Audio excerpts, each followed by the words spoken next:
పశువుల పాకలో జన్మించిన మానవ జన్మ ఎత్తి మానవ సేవనే మాధవ సేవ, ప్రేమను పంచాలి, శాంతిని పెంచాలి అని సందేశాన్నిచ్చి మానవుడే దేవుడుగా మారిన యేసు ప్రభు యొక్క జన్మదినము ప్రపంచానికే ఒక పెద్ద పండుగ. ఈ ప్రపంచంలో అన్ని దేశాలలో ఒకేసారి జరుపుకునే పండుగ ఏదైనా ఉందంటే అది ఒకే ఒక్క పండుగ, క్రిస్మస్ పండుగ. యేసు ప్రభు యొక్క జన్మ ఈ లోకానికి శాంతిని, ఈ లోకానికి ప్రేమను అందించింది. దారి తప్పిన బాధితులకు సన్మార్గాన్ని సూచించి ద్వేషించే వాళ్ళను కూడా ప్రేమించేంత గొప్ప మనసును ప్రభువు మనకు అందించడమే కాకుండా నిత్యం వారి స్ఫూర్తి మనకు కలిగించి ఈ ప్రపంచమే ఒక శాంతి సందేశాన్ని అందించడానికి యేసు ప్రభువు కారకులైన. అందుకే వారు జన్మించిన మాసము December month is miracle month. ప్రపంచంలోనే అద్భుతం జరిగిన మాసం ఏదైతే ఉన్నదో అది డిసెంబర్ మాసం. యేసు ప్రభు జన్మించడం వల్ల ఈ ప్రపంచానికి ఒక అద్భుతం జరగడమే కాకుండా ఈ ప్రపంచానికి శాంతి సందేశాన్ని ప్రేమ దూతగా వారు మన మధ్యలో అవతరించి మనల్ని అందరినీ సన్మార్గంలో నడిపించారు. ఈనాడు కాంగ్రెస్ పార్టీకి కూడా డిసెంబర్ తెలంగాణ ప్రజలకు కూడా ఒక మిరకల్ మంత్. నేను ఎందుకు ఈ మాట అధికారికంగా చెబుతున్నాను అని అంటే, డిసెంబర్ మాసంలో మా నాయకురాలు శ్రీమతి సోనియా గాంధీ గారు డిసెంబర్ 9 నాడు జన్మించారు. డిసెంబర్ 9 నాడు జన్మించిన శ్రీమతి సోనియా గాంధీ గారు 60 సంవత్సరాల 4 కోట్ల తెలంగాణ ప్రజల యొక్క బలమైన ఆకాంక్షను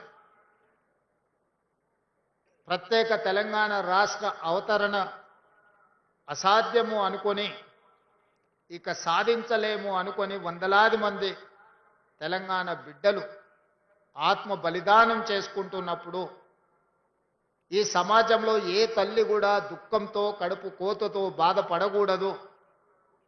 ఆ తల్లుల యొక్క దుఃఖాన్ని శాశ్వతంగా పరిష్కరించాలి అని రాజకీయంగా భారీ మూల్యం చెల్లించి ఆంధ్రప్రదేశ్లో పార్టీకి తీరను నష్టం జరిగిన, కేంద్రంలో అధికారం కోల్పోయిన, తెలంగాణ రాష్ట్రంలో రాజకీయంగా ఒడిదుడుకులను ఎదుర్కొన్న ఒక తల్లి మనసు కలిగిన శ్రీమతి సోనియా గాంధీ గారు తెలంగాణ రాష్ట్రాన్ని ప్రసాదించి ఈనాడు తెలంగాణ రాష్ట్రంలో మనం అందరము క్రిస్మస్ పండుగను జరుపుకుంటున్నాము అని అంటే ఇందులో శ్రీమతి సోనియా గాంధీ గారి యొక్క పాత్ర, వారి త్యాగం ఎంతగానో ఉంది.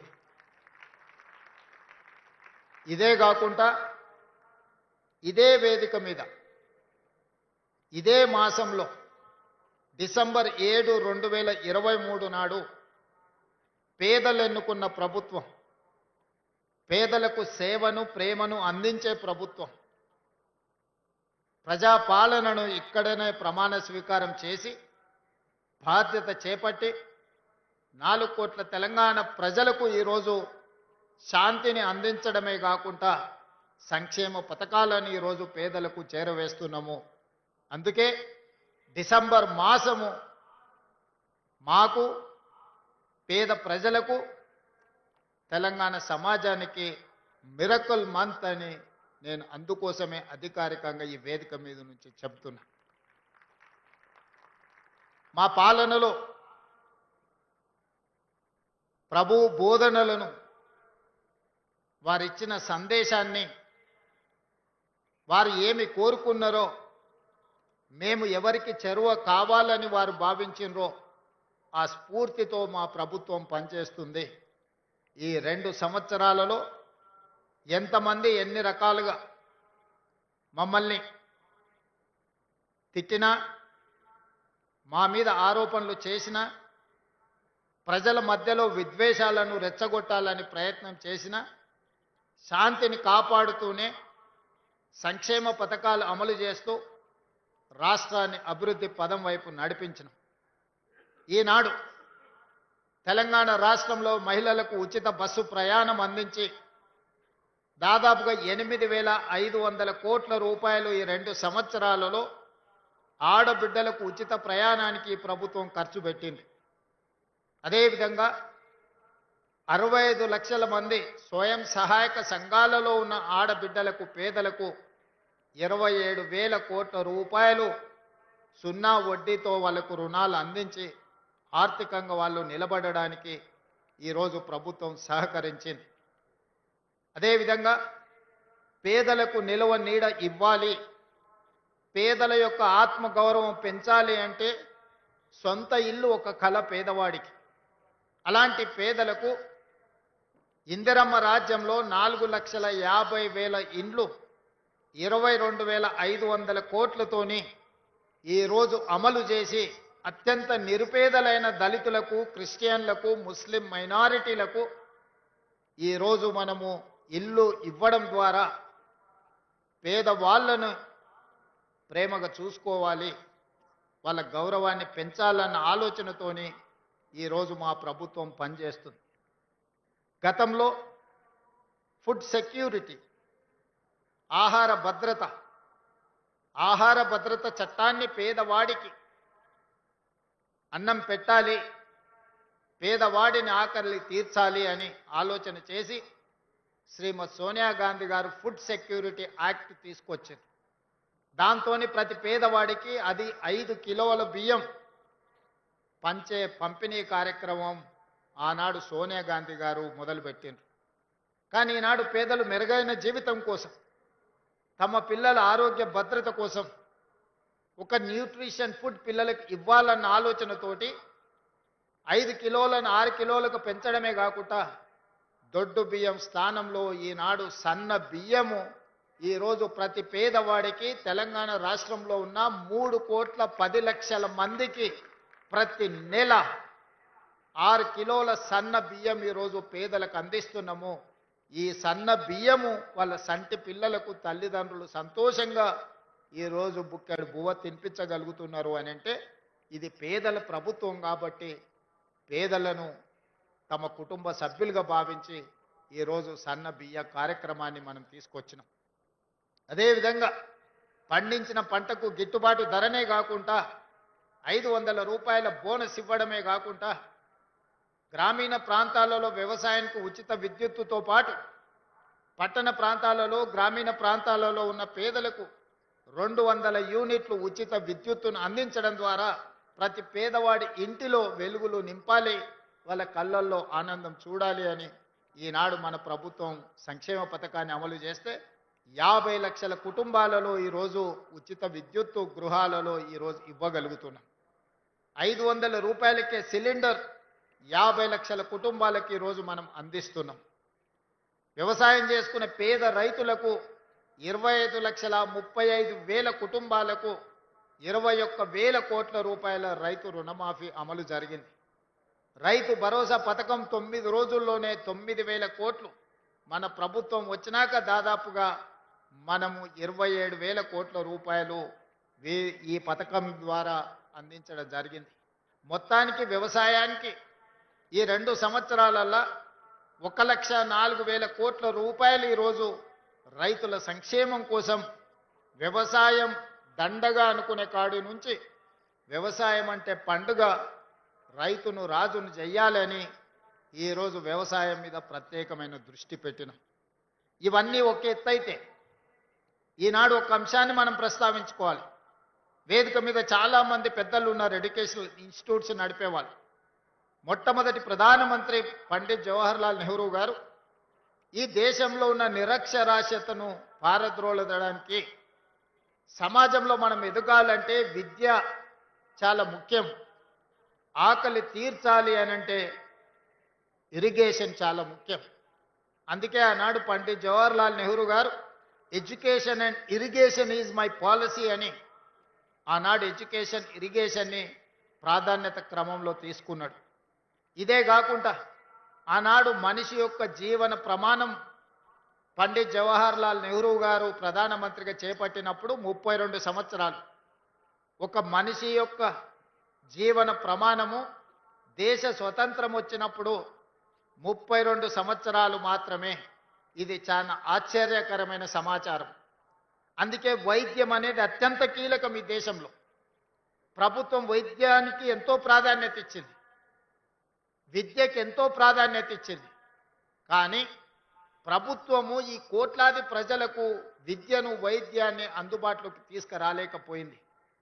ప్రభుత్వంతో పోటీపడి క్రిస్టియన్ మిషనరీసు ఒక వార్ లాగా ఒక యుద్ధం చేస్తే ఎంత గొప్పగా యుద్ధంలో గెలవడానికి ప్రయత్నం చేస్తామో, క్రిస్టియన్ మిషనరీసు ఎడ్యుకేషన్ అండ్ హెల్త్ని ప్రాధాన్యత తీసుకొని విద్యను వైద్యాన్ని ప్రభుత్వంతో సమానంగా ఈ దేశంలో పేదలకు అందించారు. కాబట్టే ఈ దేశంలో నిరక్షరాస్యతను నిర్మూలించి ప్రపంచానికి మేధస్సును అందించే సైంటిస్టులను ఇంజనీర్లను ఈరోజు మనము ఉత్పత్తి చేయగలుగుతున్నాము.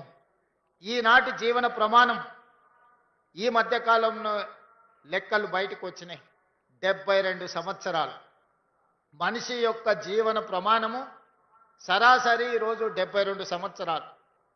స్వతంత్రం వచ్చినప్పుడు ఒక మనిషి జీవన ప్రమాణము 32 సంవత్సరాలు ఉంటే ఈరోజు 72, 73 సంవత్సరాలకు చేరుకున్నామంటే రాష్ట్ర కేంద్ర ప్రభుత్వాలు ఎంత ప్రయత్నం చేసినాయో వారితో పోటీ పడి సేవ చెయ్యాలి, మానవాళిని కాపాడాలి, ఈ కాపాడిన మానవాళికి విద్యను అందించాలి అని క్రిస్టియన్ మిషనరీసు కంకణం కట్టుకొని అంకిత భావంతో సేవలు అందించింది. కాబట్టి ఈ దేశంలో విద్య వైద్యము క్రిస్టియన్ మిషనరీస్ అందించిన సేవలని అభినందించాల్సిన బాధ్యత ఏ ప్రభుత్వానికైనా ఉన్నది.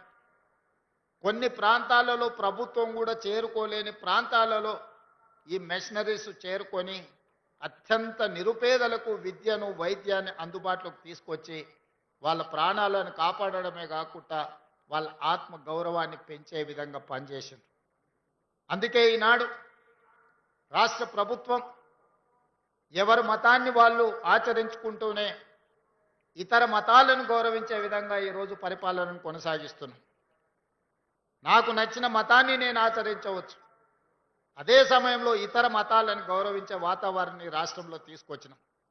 మత ప్రాతిపదికన ఎవరైనా దాడులు చేయాలన్న ఆలోచన చేసినా, అనుకోని చెదురుమదర సంఘటనలు ఏవైనా జరిగినా ప్రభుత్వం కఠినంగా అణిచివేసింది. అట్లాంటి వాళ్ళ పట్ల అప్రమత్తంగా ఈరోజు మా ప్రభుత్వం వ్యవహరిస్తున్నది. తొందరలోనే శాసనసభలో హేట్రెడ్ స్పీచ్ మీద కూడా చట్టాన్ని తెస్తాం.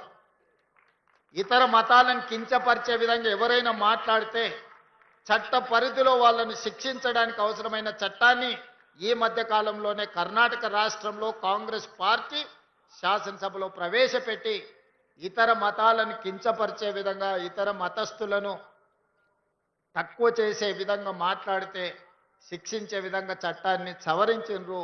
తొందరలోనే తెలంగాణ రాష్ట్రంలో కూడా బడ్జెట్ సమావేశాలలో ఆ చట్టాన్ని తీసుకొచ్చి అన్ని మతాలకు సమానమైన హక్కును అధికారాన్ని వాళ్ళ యొక్క మతాన్ని వాళ్ళు ఆచరించే స్వేచ్ఛను తెలంగాణ రాష్ట్ర ప్రభుత్వం అందిస్తుంది అని చెప్పి నేను ఈ సందర్భంగా తెలియజేస్తున్నా.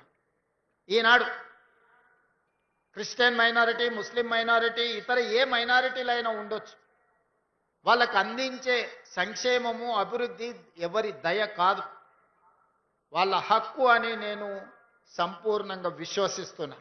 మీ హక్కులను కాపాడడానికి మేమున్నాం. మీ హక్కులు ఎక్కడైనా భంగం కలిగితే సరిదిద్దడానికి మా ప్రభుత్వం సిద్ధంగా ఉంది. ఈరోజు చాలా ప్రాంతాలలో క్రిస్టియన్ సోదరులకు శ్మశాన వాటికల యొక్క సమస్య ఉన్నది నా దృష్టికి వచ్చింది.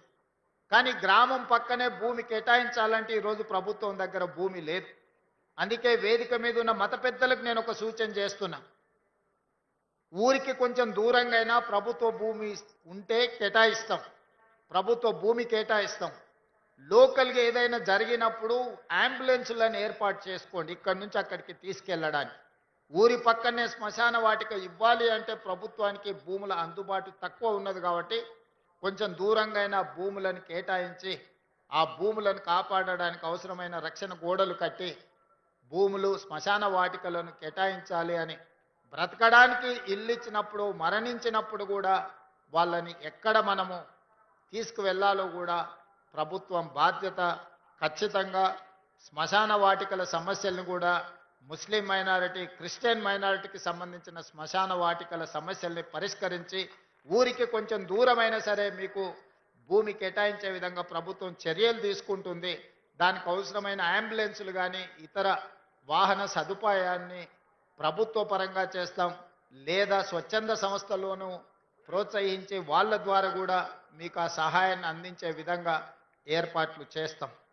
అందుకే ఈరోజు మిత్రులారా, ఈ మిరకల్ మంత్ యేసు ప్రభు యొక్క జన్మదినము మనందరికీ శాంతిని ఇవ్వడమే కాకుండా ప్రేమను పంచాలి అనే ఒక గొప్ప సందేశాన్ని అందించిండ్రు. ఆ స్ఫూర్తితో ప్రభుత్వం పనిచేస్తుంది. మీకు క్రిస్మస్ శుభాకాంక్షలతో పాటు నూతన సంవత్సర శుభాకాంక్షలు తెలియజేస్తున్నా. నూతన సంవత్సరం మనందరి జీవితాలలో గొప్ప మార్పును తీసుకురావాలి.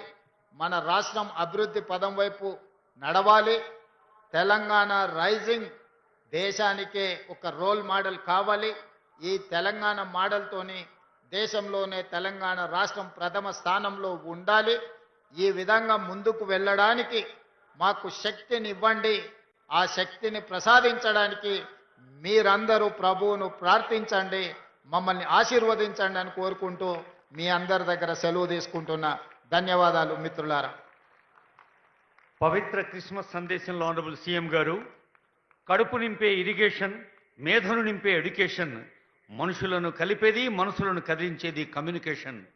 తెలంగాణ ఎలా దేశంలో కాదు ప్రపంచంలోనే ఎగ్జాంపులరీ స్టేట్గా ఉండేందుకు చేస్తున్న ప్రయత్నాన్ని ఆ ప్రభువు దీవిస్తారని మనం వారిని చేతులెత్తి ప్రార్థిస్తూ మోహన్ బాబు గారు. Thank you sir, that was a wonderful word. Sir మీ యొక్క ఇప్పుడు అవార్డ్స్ ఫంక్షన్ ఉంటుంది. దయచేసి క్రైస్తవ సమాజంలో విశిష్టమైన సేవలు అందించిన వారికి దయచేసి మొట్టమొదటిగా రెవరెండ్ జి విద్యాసాగర్ గారు మ్యూజిక్లో వారు 1000 పాటలు రాశారు, వారు కంపోజ్ చేశారు.